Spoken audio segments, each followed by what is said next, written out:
Hey, salut la team lactée et bienvenue dans ce nouvel épisode au fil du lait, le podcast d'A pas de moi. Aujourd'hui, j'ai le plaisir, l'honneur, la joie immense d'avoir comme invité une amie, Justine Andanson, qui est doula, facilitatrice d'allaitement certifiée approche à pas de moi et écoféministe. Un sujet qui nous anime beaucoup avec Justine quand on papote, c'est de parler du féminisme, de son impact sur l'allaitement moderne. Mais vous le savez, c'est le principe du podcast. À tout moment, on part en cacahuète. Donc, accrochez vos ceintures, dégrafez vos soutifs, ça c'est plus agréable. Et c'est parti pour une conversation au fil du lait. Bonne écoute. Ouais, Bon, en en tout tout cas, cas, bravo pour ton intro, merci.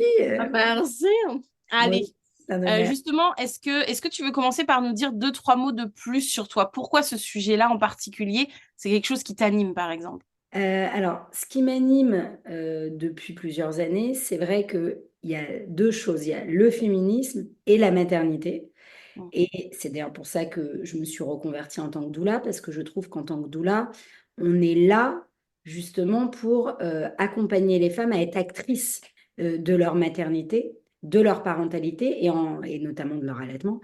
Et en fait, c'est un vrai combat féministe. Parce que être actrice de sa vie, déjà, c'est compliqué. Et être actrice de sa maternité et de sa parentalité dans le monde dans lequel on vit, oui, c'est compliqué. C'est compliqué parce on est infantilisé de toutes parts, parce qu'on est complètement déconnecté de son intuition. Et du coup, on a peur de mal faire et ça vaut sur tous les plans. Et c'est vrai que quand on parle de féminisme, on ne pense pas tout de suite à la maternité. Alors de plus en plus, heureusement. Mais pendant des années, des siècles, au contraire, les féministes, elles voulaient surtout pas qu'on leur parle de maternité, mais parce qu'on les avait enfermées dans cette case-là et qu'elles se sentaient emprisonnées. Donc moi, je comprends complètement puisqu'elles subissaient. Le but, c'est de nouveau de reprendre les rênes. Et quand on reprend les rênes de sa vie, si on décide d'être maman et si on décide d'être la maman qu'on veut, euh, c'est OK. T'es féministe, puisque féministe, c'est respecter les droits des femmes. Donc Mm. c'est vraiment ça. Et être une maman, la maman qu'on veut, c'est un droit. Et malheureusement, quand on voit que l'IEF est mis à mal, que donc l'instruction en famille, que l'allaitement est mis à mal, etc., etc., on se rend bien compte que même quand on décide d'être maman, euh, on n'est jamais vraiment la maman qu'on souhaite être dans cette société parce qu'on a des entraves, quoi. Ce qui me pose, moi, toujours, enfin, ce qui m'interpelle toujours dans ces histoires de féminisme, et tu sais que je sais pas le sujet que je maîtrise le plus, on va dire que tu es plus mon maître en la matière, c'est vraiment, j'ai la sensation, en fait, j'ai la sensation, je cherche mes mots et mes idées, vous inquiétez pas, c'est comme d'habitude, j'ai la sensation que les courants féministes qu'il y a pu y avoir par le passé ont travaillé pour une égalité. Et j'ai la sensation que finalement, l'égalité, on s'aperçoit que c'est pas ce dont on avait besoin. Et qu'aujourd'hui, on est plus dans une recherche. Alors, on est dans une certaine recherche d'égalité, par exemple, par rapport au salaire, etc. Mais aujourd'hui, c'est ajouté la recherche d'une équité. Concrètement, le congé menstruel, le... il y a des choses comme ça que l'on cherche à obtenir aujourd'hui. Et j'ai la sensation que dans cette équité, il y a un genre de nouveau féminisme qui voit un peu le jour. Je ne sais pas si toi tu as ce terme-là en tête, mais moi j'ai le terme de féminisme biologique où finalement c'est ce féminisme où on va chercher à avoir de l'équité, donc à avoir des choses qui nous conviennent pour nous en termes de droits, mais en tant que femme, et donc condition que ça impose règles, congés mater, enfantement, etc. Et en même temps, avoir le droit justement de pouvoir avoir une carrière tout autant que être mère et sans sacrifier l'un ou l'autre. Et d'ailleurs, c'est quelque chose que j'expérimente énormément parce que tu es toi-même facilitatrice d'allaitement certifié approche à pas de moi et que dans la formation que j'ai avec les filles, c'est souvent ça. Ce sont des femmes qui cherchent aujourd'hui à avoir un job où elles peuvent être épanouies, alignées et où elles n'ont pas à sacrifier quoi que ce soit en termes de vie de famille ou de vie professionnelle. Et oui, et c'est justement ça qui pose question aujourd'hui, par exemple, avec ce que nous a produit Macron et son équipe avec ce fameux congé Mm. de naissance, c'est que lui, il parle de féminisme en disant, oui, mais comme ça va être un congé qui va être partagé avec papa, machin, etc. Bien sûr, moi, je suis hyper pour que le congé soit partagé avec papa, mais encore faut-il déjà qu'il soit plus long, hein, parce que là, ils l'ont raccourci et ils l'ont coupé en deux. Euh, et il disait, enfin, en tout cas, les ministres qui plaidaient pour cette cause, expliquaient, ben oui, ben parce que quand c'est trop long, après, la maman, elle est coupée. Du travail et donc c'est pas bon pour sa carrière. Et en fait, ils veulent nous faire croire ça. Alors que, en fait, c'est pas ça ce qui va se passer. Ce qui va se passer, c'est que le père, dans la société dans laquelle on est, il y aura très très peu de papas qui vont prendre des congés, et donc ce sera juste un congé raccourci pour maman. Et d'ailleurs, je déteste ce mot congé parce qu'en vrai, c'est absolument pas un congé, on le sait, hein, c'est Aucune vacances là-dedans. congé, c'est le postpartum, donc c'est absolument pas le bon terme non plus. Et donc en fait, il y a tout à revoir. Je pense que ce sont des hommes, la plupart du temps, qui débattent de nos droits sans avoir été proches de mères en postpartum et de pères en postpartum d'ailleurs aussi, enfin qui accompagnent leur conjoint dans le postpartum. Et je pense que c'est ça le problème, c'est encore une fois, on décide de ce qui se passe dans nos têtes et dans nos corps, quoi. Mais t'en as un qui n'a pas eu de gamin, et puis pour les autres qui sont assis pour voter, si tu veux, c'est des mecs qui pendant des années se sont réfugiés dans le travail en mode moumoune, tu comprends, j'ai plein de boulot, je peux pas être à la maison, et qui n'ont vu que dalle du postpartum de leur femme. Oui, et puis qui parfois, il y avait beaucoup de nounous à la maison, enfin, on n'est pas du tout dans une réalité. Donc moi, je suis dans une approche féministe. Pour moi, le but, en fait, c'est que les femmes choisissent ce qu'elles veulent. Encore une fois, elles peuvent ne pas vouloir être mères. Elles peuvent ne pas vouloir enfanter dans leur puissance, en physio et tout, si ça ne les attire pas, si ça ne les concerne pas. Idem pour l'allaitement. Mais moi, je replace à chaque fois le curseur sur quel est ton choix à toi, pas C'est ça. celui de ta mère, pas celui de ta belle-mère et encore moins celui de la société. C'est là où ça va être compliqué de prendre de la distance parce que nous sommes des produits de cette société. Ouais, c'est ça. C'est extrêmement compliqué quand quand tu as une mère issue de courants féministes qui te prône ton indépendance absolue et que tu dis, bah, on va acheter une maison avec chéri, mais quoi, mais vous n'êtes même pas mariés, tu n'as pas de sécurité, mais enfin, s'il te quitte, il peut tout récupérer. On se détend, Kiki. Déjà, un, je fais ce que je veux. Deux, bon, comment te dire, bah, je fais ce que je veux, voilà. Et puis, je prends mes risques aussi. Mais effectivement, t'as ce... Et puis, je sais pas si tu as déjà pu l'observer, mais moi, j'ai pu l'observer dans mon entourage, on va dire dans les femmes au-dessus de moi. Au-dessus de moi, j'entends en termes de généalogie, hein. Ce truc de non, mais faut être libre, faut être forte, faut être indépendante financièrement, gna gna gna. Mais par contre, j'ai pas ou je n'ai plus ou je ne vais pas chercher à ravoir du boulot parce que mon mari gagne très bien en fait. Ouais, mais je pense que, tu vois, moi, je me dis, je juge pas ces femmes parce que je pense que chaque génération amène ses combats, tu vois. Mm, Je pense qu'en effet, moi, quand je lis des textes de journalistes de chez elle ou de paroles de mm, maman, des choses comme ça, tu sens que c'est des féministes des années 80, 90 mm. qui étaient là-dedans, qui étaient dans la superwoman, non, au contraire, sois pas esclave de ton bébé, blablabla, etc. Elles étaient là-dedans parce que c'était des post-68 et qui venaient de ces mouvements féministes, mais parce que en fait, quand tu étudies l'histoire des femmes et du féminisme, tu comprends bien qu'à chaque génération venait un mouvement Ouais. avec un combat. Tu vois, là, en ce moment, on est clairement dans un combat contre les violences sexuelles. Euh, on est dans ce combat-là. L'après-MeToo, c'est celui-là. Et on est pour une maternité libre.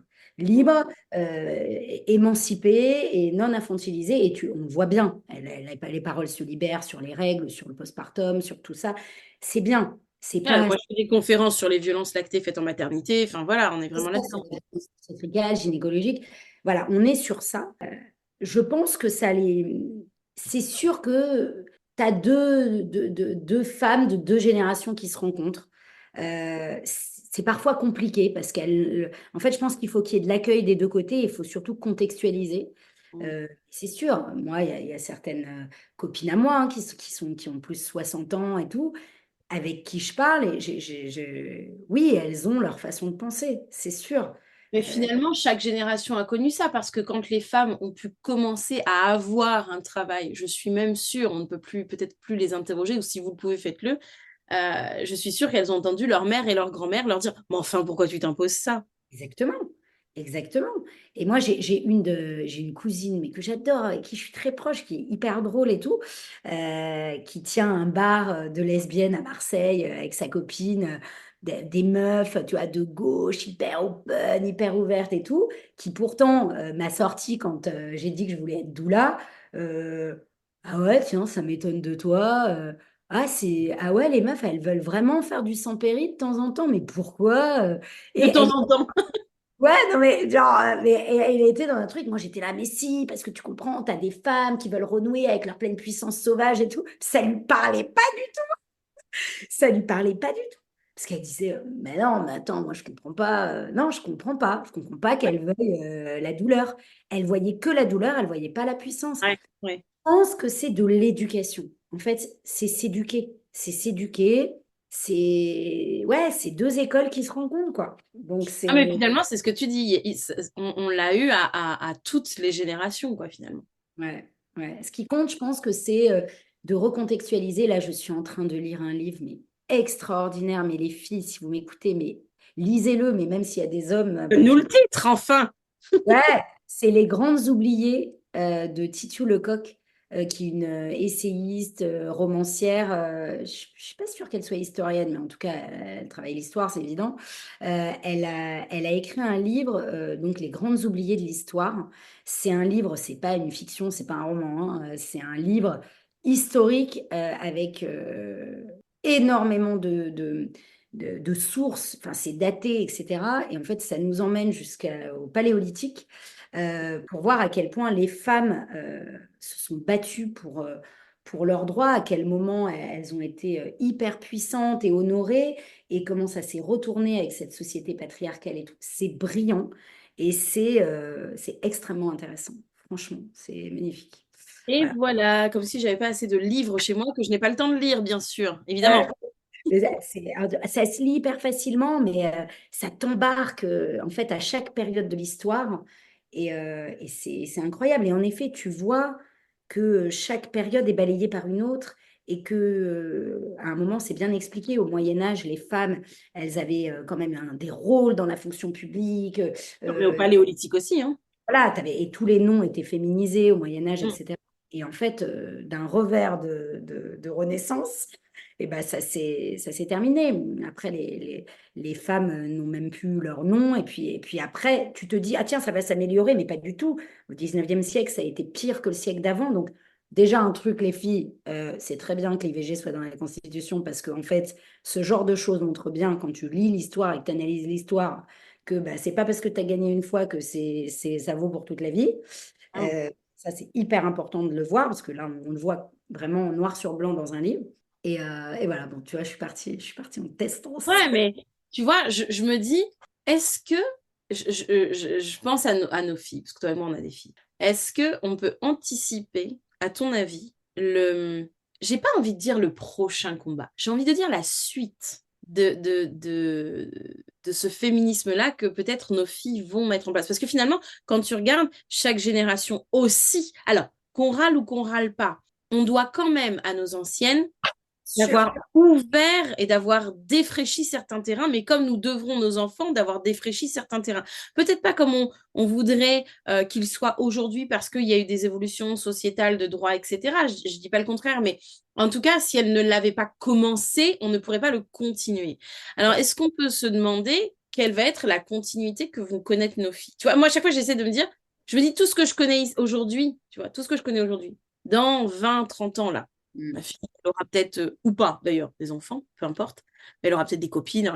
Et je me dis, mais qu'est-ce que nous, on va. Tu sais, les vieilles réacs vont être là, ah, de notre temps. Tu vois, je me dis, qu'est-ce qui Sûr. va évoluer? Bah, il y aura un peu de ça. Moi, je pense que chaque mouvement arrive avec la modernité. Avec la modernité et les avancées technologiques ou Ah, mais whatever. quand tu as du recul, regarde, quand tu as des trucs qui te font du recul politique, finalement, Et Ah quand il y a et quand il y a quelque chose qui est en danger. Par exemple, tu vois, pourquoi.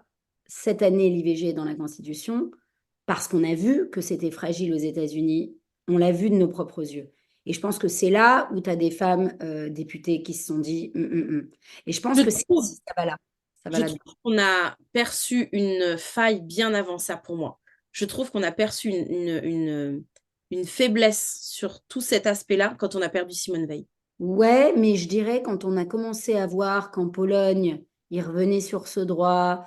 Oui, euh, mais du coup, tu vois, on n'avait plus cette femme représentative non plus, qui oui, quelque part faisait que beaucoup d'entre nous se posions pas pour le moment la question.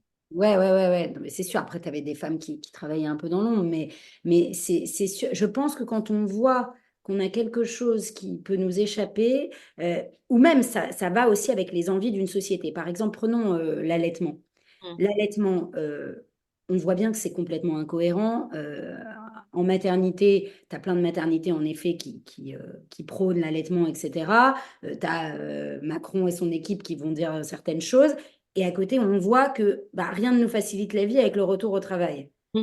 Euh, donc, du coup, c'est compliqué tout ça. C'est compliqué. On sent que quand il y a des choses qui nous échappent, et ben voilà, c'est là où on va se battre en fait. Tu Mais vois? la peur, de toute façon, neurochimiquement parlant, neurologiquement parlant, la peur de manquer, c'est terrible chez l'espèce humaine. La peur de manquer, ça nous fait faire des trucs de fou, hein. Que ce soit alors du coup des trucs de fou positifs hein, en termes de combat, de droit, etc. Mais des trucs même de fou parfois négatifs, hein. Ouais, non, mais c'est ça qui va, en tout cas, je pense, générer un mouvement de lutte aussi, et c'est le collectif. Tu vois, ce mouvement-là contre les violences dans le cinéma, Mm. violences contre les femmes, etc. Je pense déjà que les réseaux sociaux ont vachement aidé à libérer la parole, c'est évident. Et aussi quand tu sens que là, il y a un ras-le-bol en fait. Mm. Mm. Il y a un ras-le-bol sur une situation. Mais il faut que ça aille avec du collectif. Tu vois, je ne sais plus quelle est la fille, je crois que c'est Tagine Banane là, qui avait fait toute une campagne de pub, normalisons Mm. l'allaitement, etc. Mm. C'était aller loin. Ah, pas Ouais. encore assez loin, quoi. Ouais, ouais, tu touches, tu sens qu'à chaque fois, on touche du doigt même de belles et grandes initiatives, hein, qu'on souligne au passage, bisous Alison si tu nous écoutes. Effectivement, tu as des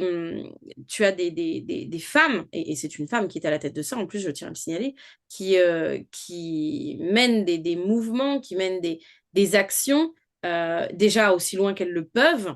Mais c'est vrai que des fois, tu te dis, et après? Ouais, mais tu te dis, on n'est pas aidé. Non, mais pas du tout. Mais pas du tout. À une époque où j'ai assisté justement à un des événements que Tagine Banane avait mis en place, donc il y avait des affiches justement autour, et j'ai vu des affiches qui avaient été déchirées, vraiment. Là, t'as vu ce qu'elle a partagé là récemment? Oui, oui, bah je réagis pas parce que je crois que je vais m'énerver tout court. Donc pour l'instant, je Ah, mature la mais chose voilà, c'est ça. humoristique, tu vois, parce que je.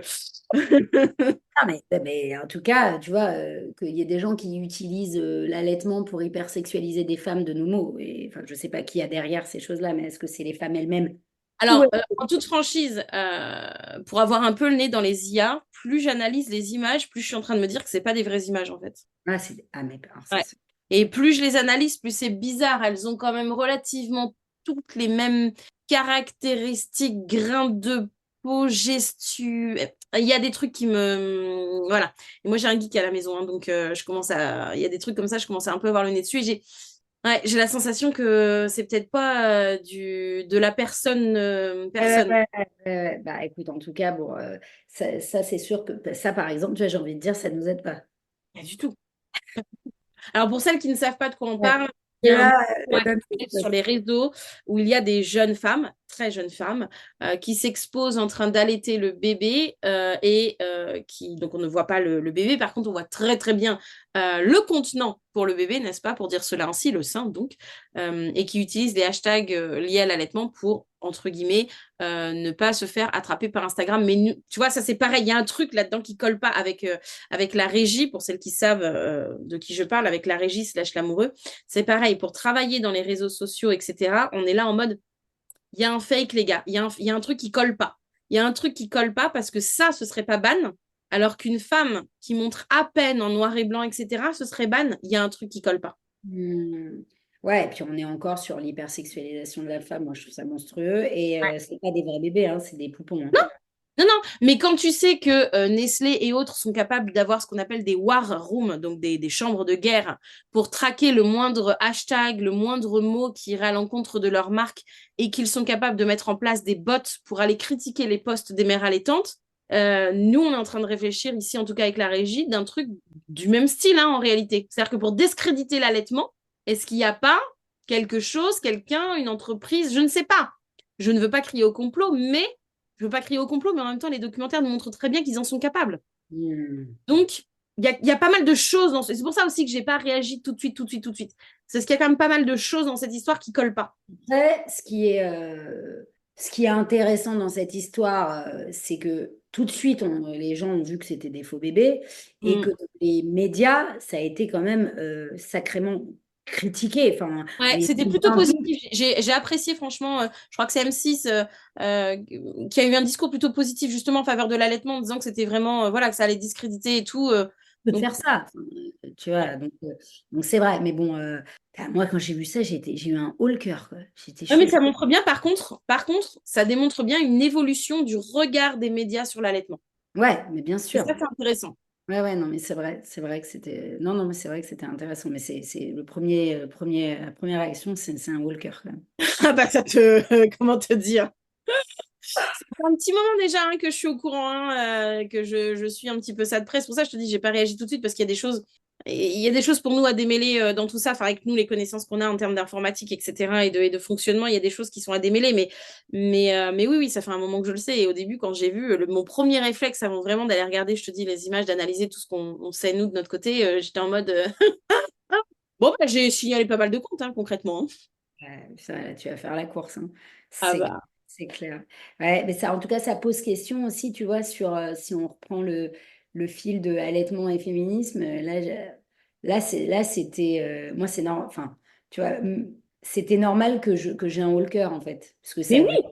mais oui, parce que t'imagines la régression aussi. C'est-à-dire que ces nénettes, enfin ces nénettes-là, si tant est que ce soit des nénettes, je le rappelle, mais en tout cas, ces comptes-là, bah, en fait, c'est une qui fait des conneries, tout le monde qui paye, quoi. Ouais, ouais, ouais, ouais. Ouais, bah bon, après, moi, je suis persuadée que derrière, c'est de la pornographie, enfin, c'est une mafia, ou de l'IA, ou n'importe quoi. Mais Je en tout te cas, dis, mais oui, je te dis. moi, j'ai du mal à concevoir. Après, bon, encore une fois, ça se trouve, c'est une femme qui est actrice de sa vie et qui fait ça. Mais j'ai du mal à le voir comme ça. Au vu de l'image, c'est... Alors, tu peux en avoir, attention, mais en général, elles veulent pas se faire ban, donc elles ont des plateformes pour ça, tu vois ce que je veux dire? sûr. Voilà. Donc, Ouais, mais oui, oui, mais et par contre, ça te fait faire un très gros bond en arrière. Mais j'ai la sensation que il y a toujours eu, intelligence artificielle ou pas, avancée technologique ou pas, j'ai la sensation que quels que soient les pas qu'on fait en avant, qu'importe le droit, j'ai envie de te dire, tous, l'esclavage, tout, qu'importe le droit, tu as toujours, et je n'arrive pas à comprendre, tu as toujours des gens, des courants qui vont essayer de discréditer les avancées en cours. Qu'est-ce qui explique ça? Est-ce que c'est la peur du changement? Est-ce que c'est le fait d'être oui, mais réfractaire au changement, ça changerait la même... Les gars, qu'est-ce que ça peut vous foutre dans la vie que les choses, elles évoluent, en fait? non, alors moi, je pense que c'est sur deux points. Un, c'est parce que c'est des gens qui vont y perdre, c'est-à-dire que c'est un raisonnement Ah, égoïste. Pour moi, c'est les gens qui ont peur. Alors oui, tu as des vraies peurs du changement, tu as des vraies peurs comme ça, et ok. Mais moi, je pense qu'en tout cas, dans les avancées des droits des gens, et surtout quand ça ne les concerne pas, notamment quand c'est les avis des hommes sur les droits des femmes, c'est parce qu'ils vont y perdre. C'est parce qu'ils vont y perdre. Quand tu vois, en ce moment, il y a des énormes mouvements masculinistes, mais c'est impressionnant. J'ai encore écouté un podcast là-dessus hier, ça fait vraiment flipper. c'est la contrebalance de l'avancée des mouvements féministes. Oui, mais alors ça n'a rien à voir. C'est-à-dire que en fait, la définition du féminisme, c'est se battre pour les droits des femmes. D'accord? C'est vraiment Mm. ça. Euh, Masculiniste, c'est des mouvements haineux envers les femmes. Et quand je dis haineux, c'est vraiment haineux. tu as de plus en plus de jeunes 18-25 ans qui ont des comptes masculinistes sur TikTok, qui font Ouais, extrêmement j'ai vu ça, j'ai vu ça. très très peur, des comptes américains notamment extrêmement dangereux, hein, avec des propos misogynes, avec incitation à la haine, au viol, etc. Et clairement, là, on est sur, c'est même pas un retour en arrière, Mm. c'est quelque chose qui n'a jamais existé. Donc c'est vraiment Oh, violent. crois-tu, vraiment, à l'époque où tu avais des femmes qui donc s'habillaient en homme, etc., quand elles se faisaient choper par un mec, elles se faisaient bien descendre aussi, hein. Oui, mais ça faisait partie d'une société. Tu vois, par exemple, quand tu sais qu'au début du siècle dernier, les femmes n'avaient pas le droit de porter de pantalon et que c'était très mal vu, etc., c'était inscrit dans une société. Là, ces mouvements masculinistes, c'est des mouvements qui sont hors société, puisque c'est des mouvements, tu vois, vraiment d'un retour. Individuelles, je veux dire. Ouais, individuel, mais alors maintenant vraiment un peu collectif et tout qui s'étendent, mais c'est des jeunes hommes, la plupart du temps en plus, qui vraiment se sentent atteints dans leur virilité, etc., etc. Euh, S'ajoutent à ces mouvements-là, en plus comment dirais-je, des cours de séduction, parce que Oui, souvent c'est des coachs en séduction qui font ça, avec des discours, des discours affreux, hyper rétrogrades, en disant que les femmes, de toute façon, elles n'en veulent qu'à leur argent, etc., etc. Et ça m'a même rappelé dans le livre là, que je te lisais, enfin, dont je parlais, la Titu Lecoq, elle expliquait qu'à l'époque du Moyen Âge, donc c'est pour ça que je t'ai dit que mm, c'est là où c'est nouveau, c'est un abbé. Je ne sais plus comment il s'appelait, mais en tout cas, c'était un abbé, donc quelqu'un du clergé à l'époque du Moyen Âge, qui avait eu des discours un peu comme ça, en disant que les femmes, c'était des êtres abjects, que c'était, même pour le citer, à un moment, il dit pire que de la fiente, enfin un truc horrible. ouais, ok. Mais c'est un mec du clergé, et c'est dans une société moyenâgeuse, etc. Et là, que ce soit des mecs sur TikTok qui soient suivis par des millions de personnes, hein, Ça. qui disent que les femmes, c'est que de la merde, qu'on est une sous-catégorie et tout. Franchement, c'est chaud. C'est Si chaud. vous voulez savoir de quoi on parle, je vous conseille un super compte Instagram qui est vraiment, et coucou Thomas, c'est Thomas Pillet, Piet, qui reprend ses contenus et qui justement vient les démonter point par point, réexpliquer, remettre de la valeur humaine, du sens logique, du respect, j'ai envie de te dire. Mais il le fait extrêmement bien et avec énormément de finesse. J'aime beaucoup le travail de Thomas. Thomas, si tu passes par là, bisous. Et effectivement, c'est un compte où vous pouvez justement retrouver le contenu dont on est en train de parler, mais traité de façon, voilà, on remet l'église au centre du village, s'il vous plaît. Ouais, ouais, ouais. Bon, bah, hyper intéressant, j'irai voir. Je Ah connais pas ouais, ça. il Ouais, est super. ouais. Bah, et Et, je ne sais pas ce qu'ils pensent de l'allaitement d'ailleurs, les masculinistes. comment? Je dis, je ne sais pas ce qu'ils en pensent d'ailleurs de l'allaitement du masculiniste. Bah, étant donné que tu peux avoir la vision de Bobonne qui reste à la maison, peut-être que ça les arrange, hein. Ouais, je sais pas, tu as deux versions, hein. Tu as soit le mec qui dit, ah non, ses seins, ça lui appartient pas, ce sont les miens. Ouais, oui, c'est vrai. Ouais. J'avais eu un papa comme ça, un couple que j'avais accompagné en tant que doula, qui m'avait laissé comprendre que l'allaitement, bah, c'était le fait qu'il avait vraiment envie que sa femme arrête d'allaiter parce que faut pas déconner, c'est aussi à moi. Je le cite. Ah ouais, d'accord. Mais sinon, c'est pas ta mère, mon gars, va faire un câlin en ibar de ta mère, hein. Mais ça c'est vrai qu'on le retrouve. Et autant, je pense que c'est important de parler d'intimité et de sexualité quand tu accompagnes un couple avec une maman allaitante. C'est hyper important. Il ne faut pas qu'il y ait de non-dit. Il ne faut pas qu'il y ait peur de poser des questions. Euh, En revanche, des phrases comme celle-ci, bon, ça montre à quel point le corps n'est pas le sien, quoi. Enfin, que la femme, elle est Alors, dépossédée. je te jure que ma seule question à chaque fois vis-à-vis de ces personnes, c'est, excusez-moi, maman de ces messieurs, vous pourriez vous signaler, s'il vous plaît, parce que on voudrait vous rencontrer, on voudrait discuter avec vous et je voudrais comprendre comment votre fils en est arrivé là, en fait. Je te jure que ma vraie question profonde, c'est ça. Je dis, mais c'est à quel moment elle est dans le placard, elle sort et elle lui fout une taloche, en fait, tu vois? Ouais, bah ouais, Ou pas, ou pas.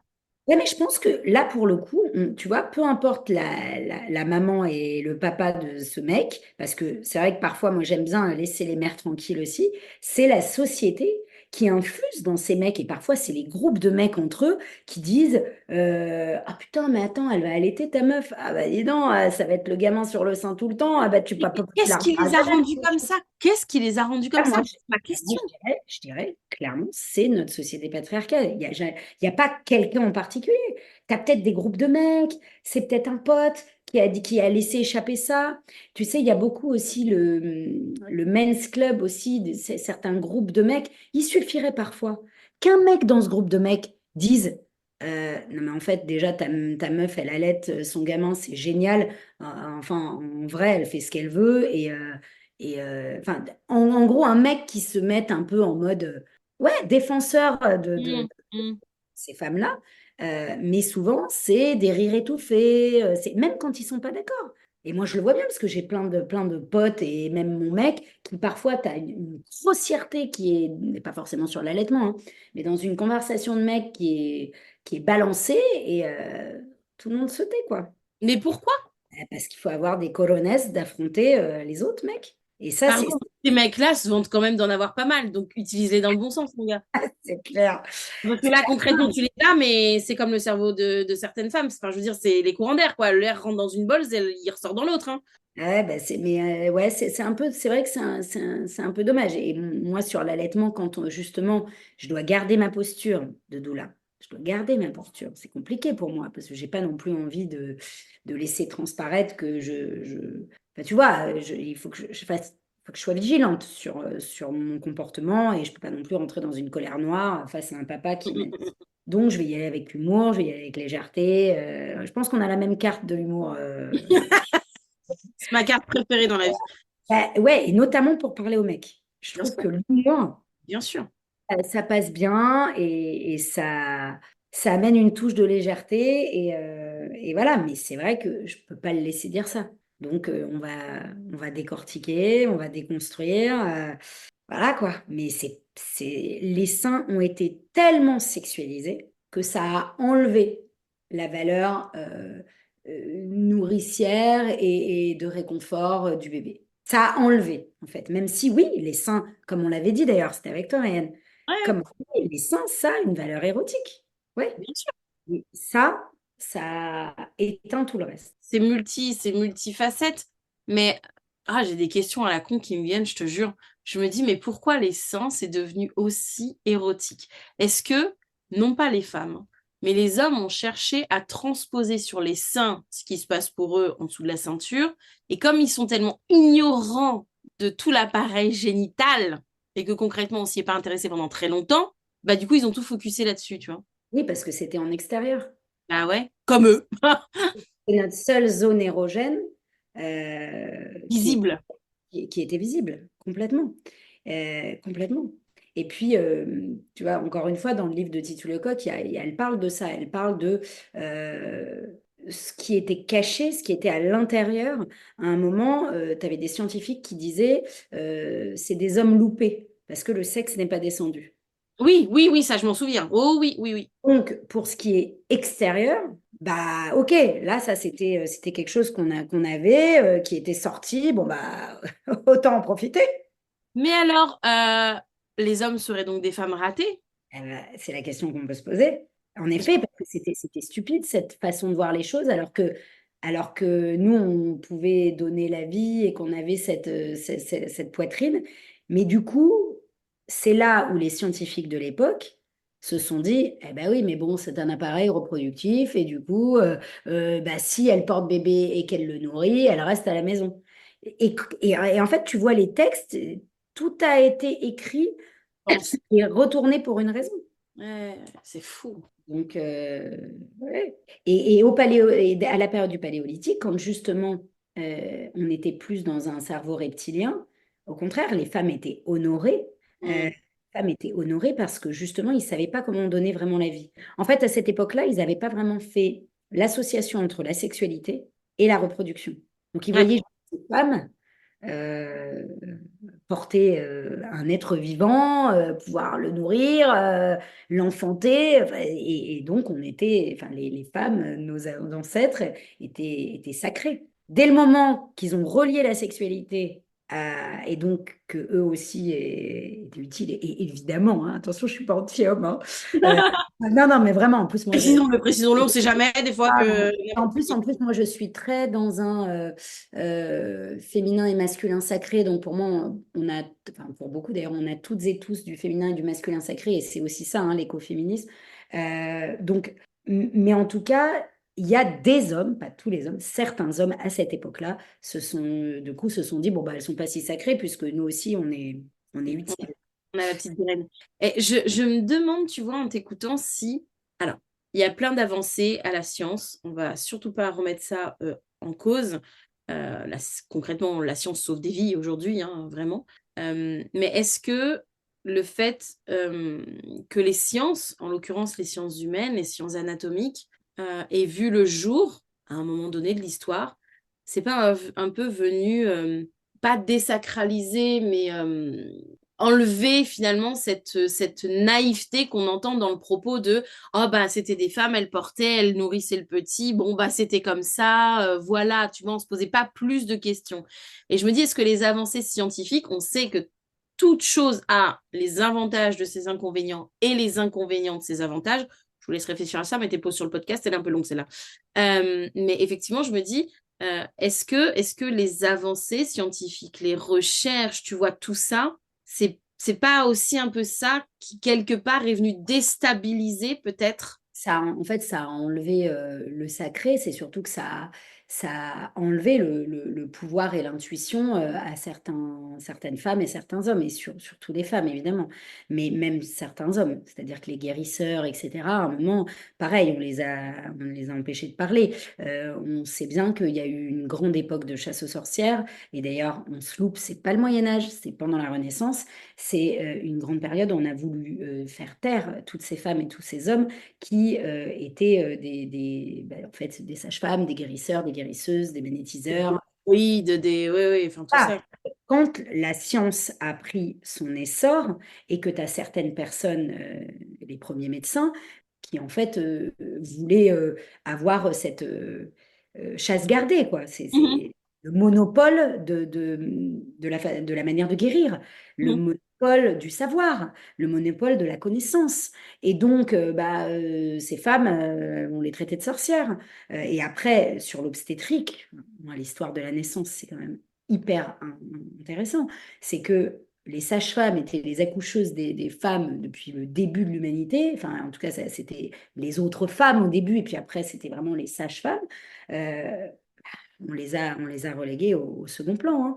Et moi, Il y avait les matrones et les... Il y en avait deux. les matrones aussi, bien sûr, il y avait les deux. Et puis après, c'était Mais des les femmes. sages-femmes ne s'appelaient pas encore sages-femmes à Non, l'époque. elles s'appelaient les matrones, mais très vite, elles se sont appelées les sages-femmes. Hein. Ou Il les y en avait deux. Tu avais les matrones, tu avais celles qui parlaient avec la mère et celles qui étaient plutôt... les accoucheuses, les les accoucheuses. accoucheuses. Il y a même un livre de plusieurs tomes qui se passe au Canada qui s'appelle Les accoucheuses, qui se passe dans le 18e siècle, ouais, début du 18e au Canada, au Nouveau-Québec et tout. C'est hyper intéressant parce que c'est à peu près la même histoire que nous. Hein, mais, et en fait, bah voilà, t'as certains hommes, certains savants qui après voulaient le monopole et puis ces femmes-là, bah non, on n'en veut pas. Et tu avais d'autres hommes, et ça c'est hyper important de le préciser, des très bons médecins, en fait on pourrait appeler ça maintenant un bon médecin, qui au contraire se disaient, mais non, en fait, moi la femme là qui est en train d'accoucher, elle est bien plus à l'aise avec cette sage-femme, avec cette matrone-là, et moi je veux la garder parce que moi ce qui compte, c'est que ce bébé naisse correctement et que cette femme ne meure pas en couche. Donc, au contraire, moi, je veux la garder près de moi. En fait, tu avais deux clans. Et sauf que c'est à partir de ce moment-là où tu as des gens plus puissants que d'autres qui ont dit, bah, écoute, c'est soit tu marches avec nous, soit on te raye de l'ordre des médecins. J'exagère, mais c'est un Oui, peu oui. ça. C'est Mm. un peu ça. Et après, bah, les femmes n'ont plus accouché à la maison et elles ont accouché à l'hôpital. Et donc là, c'était vraiment, en plus, c'était même plus dans le foyer des femmes. Donc c'était dans un endroit où on pouvait tout régir, quoi. C'était plus facile pour eux de poser des règles. On appelle ça maintenant le protocole C'est hospitalier. ça. Donc, En fait, encore une fois, il faut contextualiser et faut... Moi, j'adore l'histoire pour ça, parce que ça t'aide à comprendre certains choix qui ont été faits. Et on se dit pas juste, les nanas, elles avaient qu'à se révolter. Bah non, en fait, c'est bien plus difficile que ça. C'est bien plus complexe que ça. C'est beaucoup Donc, plus subtil. Hein. Ouais, ouais. Et donc même, même tu le dis, dans ce que tu dis, on entend même les hommes qui, comme tu dis, on dirait aujourd'hui de très bons médecins et qui n'étaient pas d'accord, on les a, entre guillemets, fait entrer dans le rang d'une manière ou d'une autre, en fait. Mais oui, mais bien sûr. Et puis après, comment tu formes de nouveaux médecins? Oui, oui, bah Pas oui. les anciens qui s'arrêtent. Les nouveaux médecins, tu vas leur dire, bah, en fait, c'est comme ça et c'est pas autrement. Et puis sinon, tu n'auras pas ton diplôme. On n'a Donc, pas fait encore le point du mari, encore aujourd'hui. et ouais, et puis le protocole. Et puis moi, je vois bien que maintenant, aujourd'hui, tu as encore certaines sages-femmes qui sont pieds et poings liés. Moi, je vois bien, là, parce que moi, je suis vraiment, pour le coup, je prône la science et le sacré. Je sais très bien que parfois le médical, est encore heureux qu'il soit là, c'est Oui, évident. Donc, je suis vraiment là-dessus. Et j'ai plein de collaboratrices sages-femmes qui sont hyper ouvertes à la présence des doulas. Au contraire, on est vus comme des alliés. Et t'en as d'autres qui ont peur. Mais pourquoi elles ont peur? Ben, t'en as, elles ont peur parce qu'elles ne nous connaissent pas et donc c'est juste de la peur par ignorance. Et t'en as d'autres, c'est parce que tu as des médecins.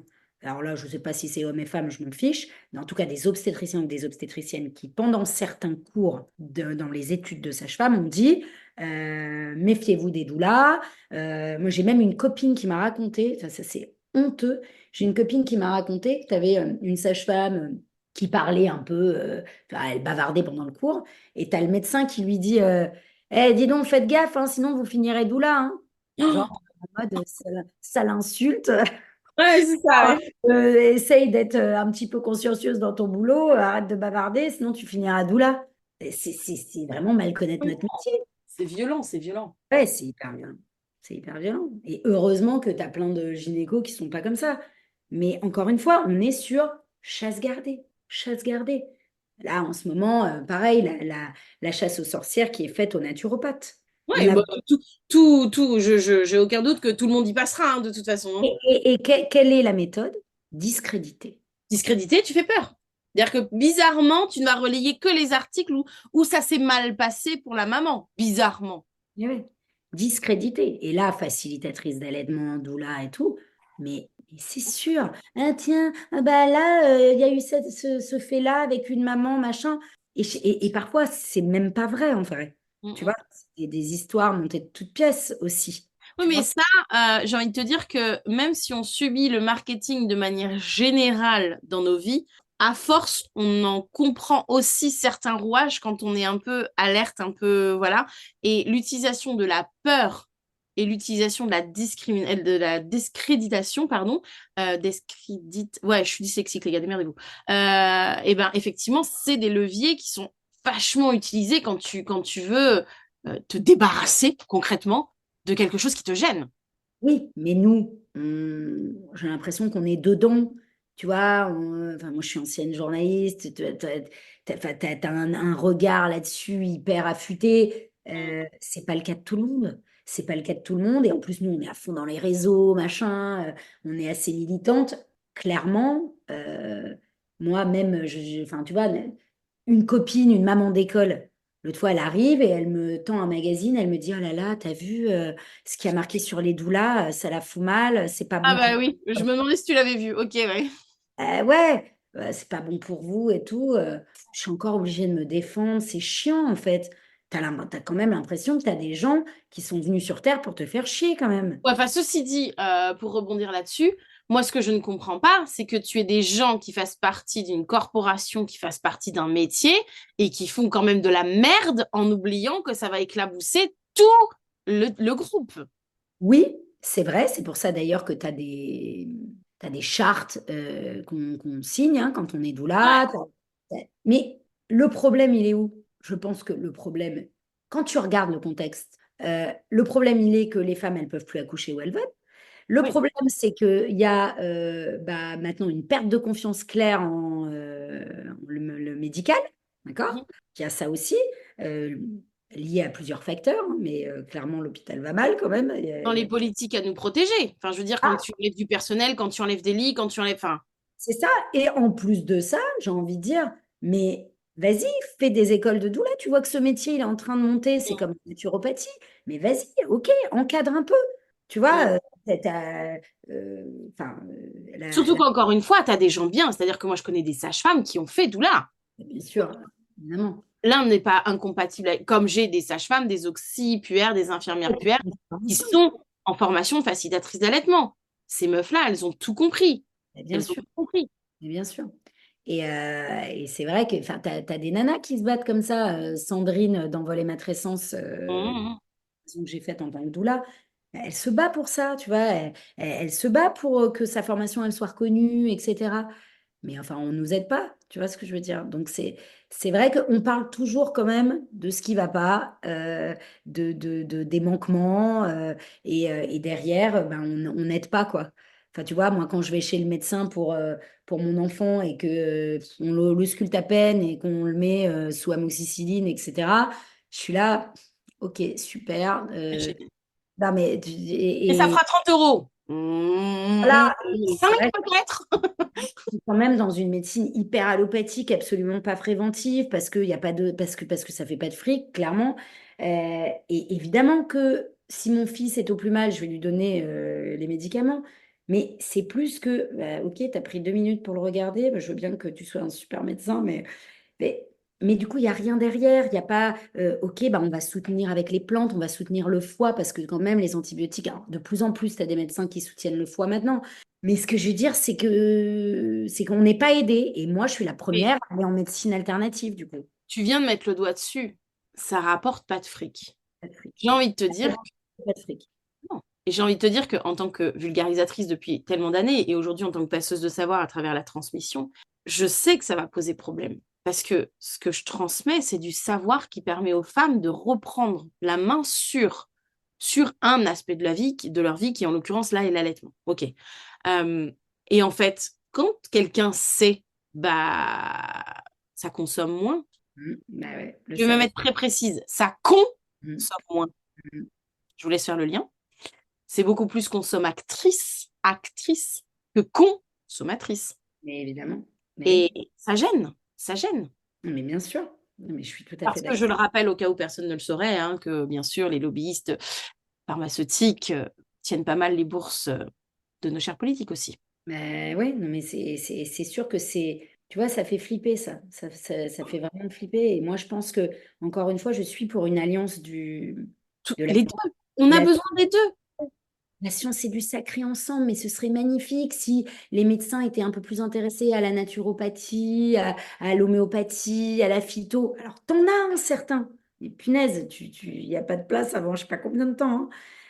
Et pareil, tu vois, moi, une de mes sages-femmes avec qui je m'entends hyper bien, mais elle redirige vachement de maman en postpartum vers moi. Parce qu'elle me dit, mais déjà, moi, j'ai pas le temps, et puis c'est pas la même manière d'écouter. Moi, j'ai... C'est pareil, nous on a des collègues qui ont le DU, le DILAM ou qui sont IBCLC, qui ont tout compris à ce qu'on faisait. Et c'est pareil, on travaille en équipe. Il y en a même, il y a des facilitatrices d'allaitement qui ont été embauchées dans des centres, s'il te plaît, pour bosser en collaboration avec des IBCLC ou des nanas qui ont le DU ou le DILAM. Et on Magnifique. a tout compris. On a tout compris. Parce qu'on n'est pas du tout sur les mêmes plans, on n'accompagne pas du tout les plans. C'est complémentaire. Ouais, c'est ça. C'est complémentaire. Et c'est comme ça, je pense qu'on devrait tous travailler main dans la main. Tu vois, je suis assez intéressée par le cancer en ce moment parce que maman est malade. Et bah, les médecins travaillent maintenant de concert, en Mm. collectif. C'est tout nouveau, hein. C'est-à-dire que les mecs sont médecins, enfin les mecs, hein, ils sont médecins, et c'est que récemment qu'ils se sont dit, en fait, quand on travaille en individuel, on est moins efficace que quand on travaille en collectif. C'est récent. Mm. Pourquoi? Parce qu'il y a l'ego et il y a le fait que j'ai pas le temps. Tu as plusieurs raisons, c'est multifactoriel, j'imagine. Sauf qu'ils se sont dit, punaise, en fait, c'est bien mieux bah, de voir le chirurgien, la personne qui s'occupe de l'immunothérapie, gna gna gna, et de travailler ensemble et de se dire main dans la main autour d'un cas, qu'est-ce qu'on fait? En pluridisciplinarité. Exactement. Et pourtant, on ne fait pas ça avec les mamans, notamment en postpartum, en allaitement, etc. On ne fait pas ça. Tu as beaucoup de personnes qui sont là, encore une fois, chasse gardée.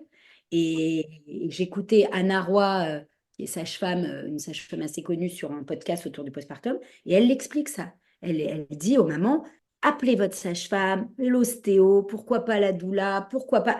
En fait, collectez vos ressources. Mm. Faites-vous accompagner avec plusieurs personnes. Tu vois, c'est marrant ce que tu dis parce que ça me fait penser, bien sûr que tu le connais, l'adage il faut tout un village pour élever un enfant. C'est un adage que en transmission de facilitatrice d'allaitement, mais je démonte, mais je lui fais la peau à celui-là, mais tu peux même pas imaginer à quel point. Alors les gens vont être choqués, ils vont se dire quoi? Pourquoi est-ce qu'elle fait la peau à cet adage? Parce qu'en réalité, il est faux. Alors, c'est pas qu'il est faux, c'est que la France, alors, est la manière de très mal traduire les choses, hein, comme co-sleeping, etc., co-dodo.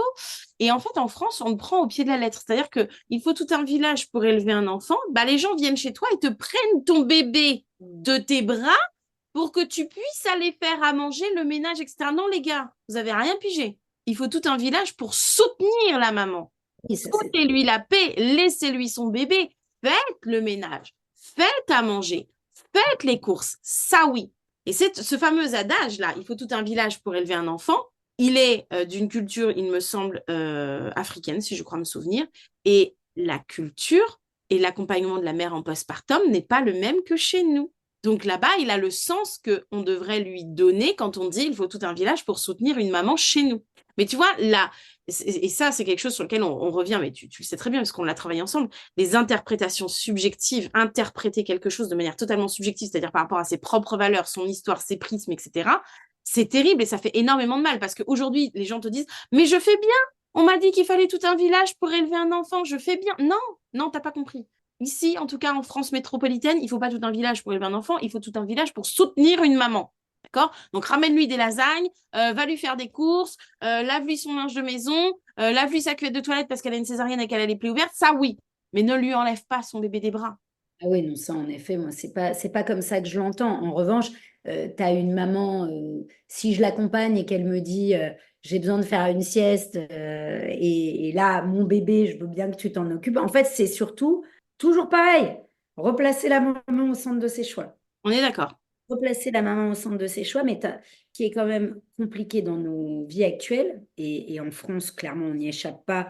Et tu as quand même pas mal de gens qui ne savent pas cette abomination. Mais la plus grande cause de mortalité des mères, des jeunes mères en France hein, aujourd'hui, c'est le suicide.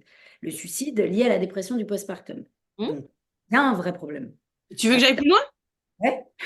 Manque de fer. L'anémie ferriprive est la première cause de dépression chez les femmes. Si en plus tu obtiens donc une femme qui a ses règles depuis, allez, admettons, on va faire une petite moyenne, elle a ses règles depuis l'âge de 16 ans. Elle n'a jamais fait un seul bilan sanguin. Elle n'a jamais fait un seul bilan de fer. Tous les mois, elle perd des litres de sang. Après ça, elle est enceinte. Elle fait un bébé qui va pomper encore dans ses réserves. En gros, du premier jour de tes règles, tu te dis que le premier jour où tu as tes règles, on t'offre une pelle avec laquelle tu creuses ton trou et tu le creuseras jusqu'à la fin.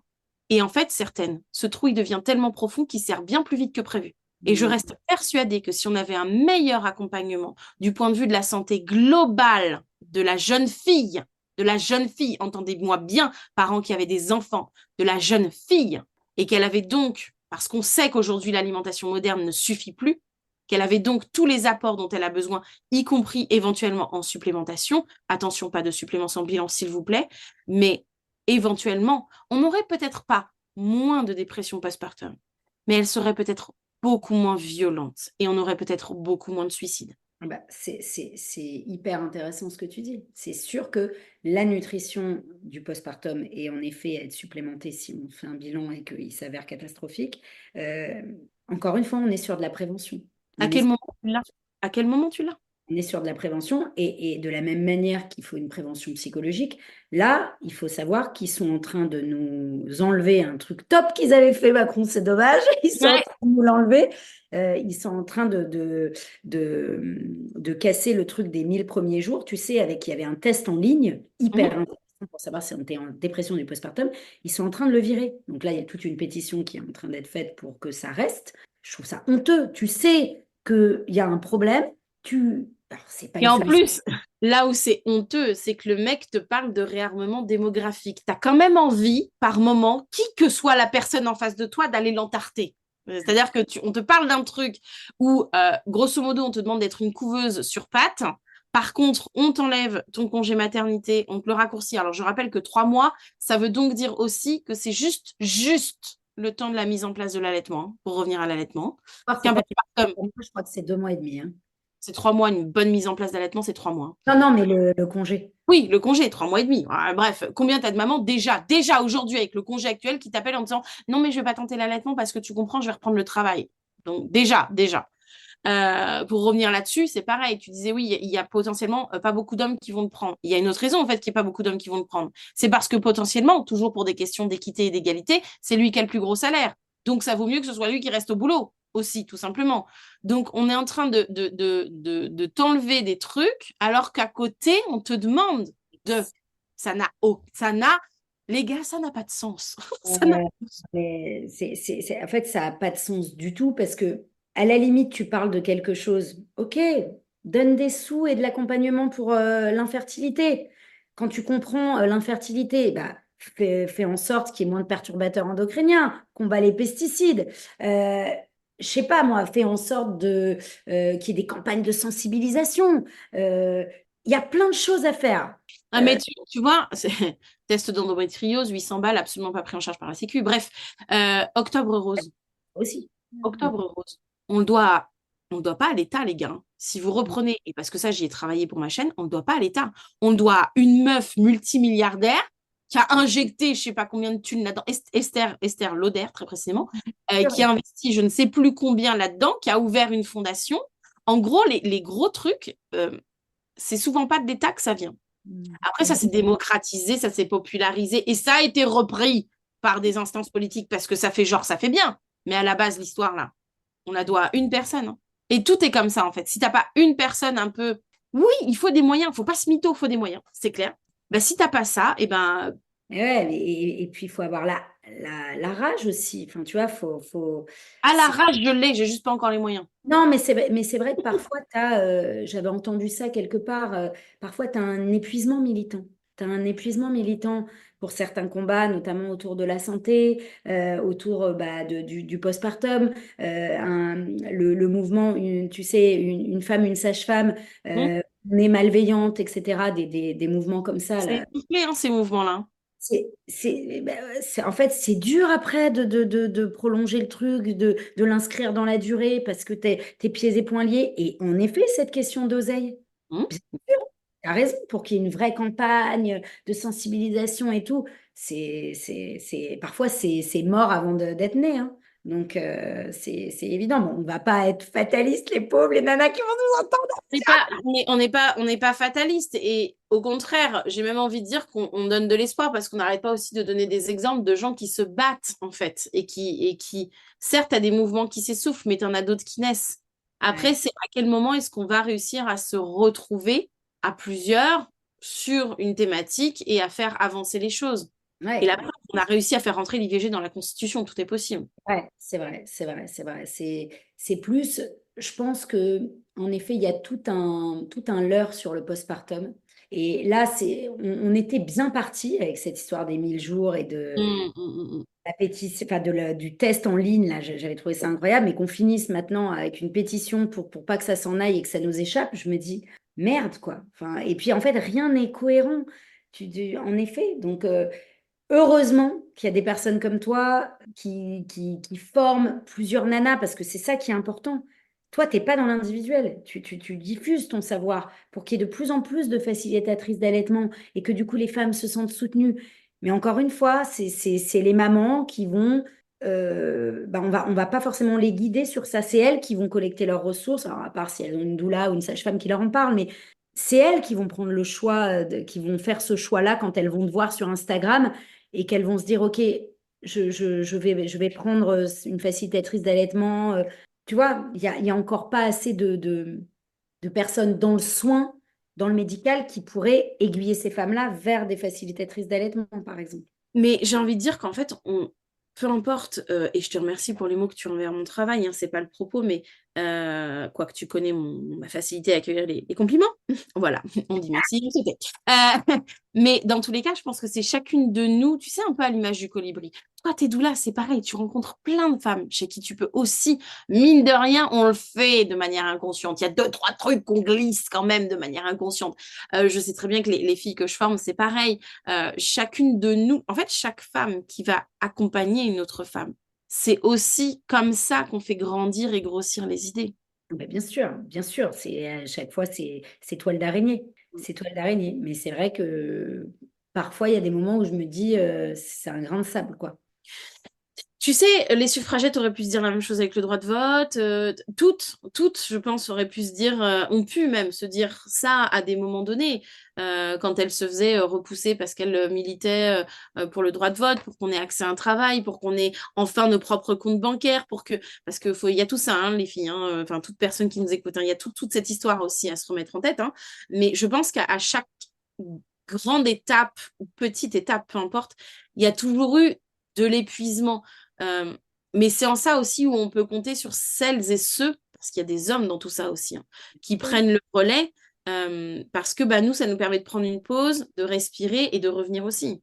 Oui, non, mais tu as raison. Et c'est vrai que je me dis, de toute façon, étant donné que ce sont quand même les politiques qui font les lois, c'est hyper important que nous, on soit toutes et tous citoyens et citoyennes et qu'on aille voter, rien que par respect pour nos suffragettes, et qu'on s'intéresse quand même un peu à la politique pour faire bouger les choses, même s'il y a un contrat de confiance qui s'est complètement dissous avec, voilà, avec les politiques, mais parce que c'est que comme ça qu'on arrivera petit à petit à intégrer que le postpartum, c'est comme ci, c'est comme ça. Et il faut qu'il y ait des gens qui se rapprochent de ces politiques parce que j'ai l'impression qu'ils sont complètement déconnectés de la réalité, de notre réalité.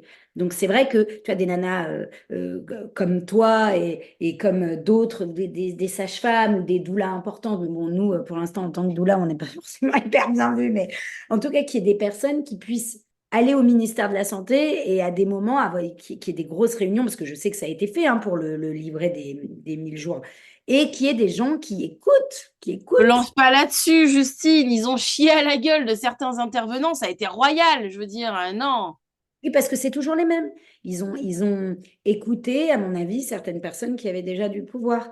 Ouais, non, mais attends, ils t'invitent des gens, des super personnes de ouf, ils t'en font le marketing comme pas deux, et derrière, ils te pondent un truc, tu fais, les gars, vous avez invité quoi, des pots de fleurs, ou comment ça se passe, l'idée?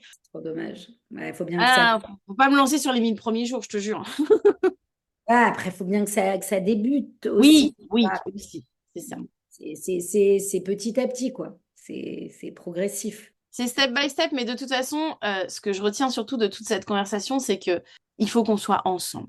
Peu Complètement. importe, il faut qu'on soit ensemble. De toute façon, c'est les petites eaux qui font les grandes rivières. Le colibri, il ramène sa petite goutte quand il y a un feu de forêt, mais finalement, lui aussi, il fait sa part. Et je crois que l'idée, elle est là. Il y a aussi un truc, je sens que ça va nous faire repartir, mais je fais quand même attention à l'heure. Il y a un truc aussi qui me rend ouf, c'est que je pense que si les femmes prenaient conscience que réellement, ensemble, en empruntant le même chemin, la même voie, non mais les gars, les filles plutôt, on fait trembler le monde, hein. Quand Beyoncé chante, ou je suis nulle en anglais, ou Run the World, d'accord, avec mon superbe accent, Around the world, yeah. mais elle a entièrement raison, sauf que on l'oublie. Ou alors on le fait dans le cadre d'un concert, tu vois. Et on oublie ça. On oublie que si réellement on se reliait réellement ensemble, il y en a deux, trois, ils trembleraient quand même un petit peu. Sauf Ouais. que on utilise la peur et on utilise la division entre les femmes, celles qui allaitent, celles qui donnent un biberon, celles qui portent, celles qui mettent la poussette, celles qui font du cododo, celles qui n'en font pas, celles qui enfantent naturellement, celles qui prennent la péri. Oh, une péri de confort. Oh, tu vois ce que je veux dire? Une césarienne de confort, etc. Et en fait, à longueur de temps, on divise, mais rappelez-vous, diviser pour mieux régner. Mais Donc, vous c'est n'êtes pas obligé de tomber là-dedans, hein. mais c'est sûr, et ça, je conseille encore un livre là, mais le livre de Mona Chollet, Sorcière. Il y en a Hmm. deux que j'adore, c'est Sorcière, enfin, même Beauté fatale, c'est très bien, mais Sorcière et l'autre, c'est Réinventer l'amour. Et elle parle aussi beaucoup de l'hétérosexualité et du genre homme-femme, etc. Enfin, il y a plein de trucs hyper intéressants. Et elle explique ça, que en effet, diviser pour mieux régner. Et Hmm. ça, il faut se le rappeler. Et quand on a goûté à la sororité, et j'étais la première, mais la première des meufs au lycée à être qu'avec des mecs. Et j'adore mes potes et c'est encore mes amis, hein, mais quand j'ai rencontré l'amitié féminine et que j'ai rencontré la puissance de la libération de la parole entre femmes, et maintenant j'anime des cercles de femmes et même des cercles de petites filles, donc les 8-12 ans aussi, elles ont beaucoup à dire, euh, c'est incroyable ce qui se passe.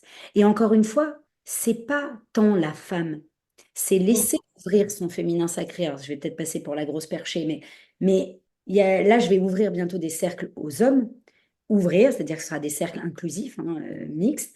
Euh, Ces hommes-là qui vont venir déposer, ils vont atteindre leur vulnérabilité, ils vont atteindre leur féminin sacré, parce qu'on a toutes ces parts-là pour moi, le yin et le yang, si ça parle plus.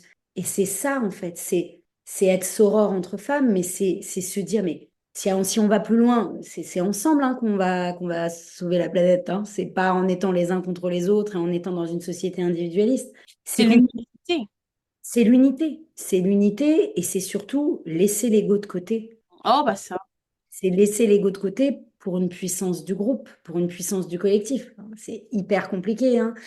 Euh, mais, mais c'est vrai que, ouais, c'est sûr que c'est une lueur d'espoir. Alors, en tout cas, participez à des cercles de femmes et des cercles autour du postpartum entre femmes.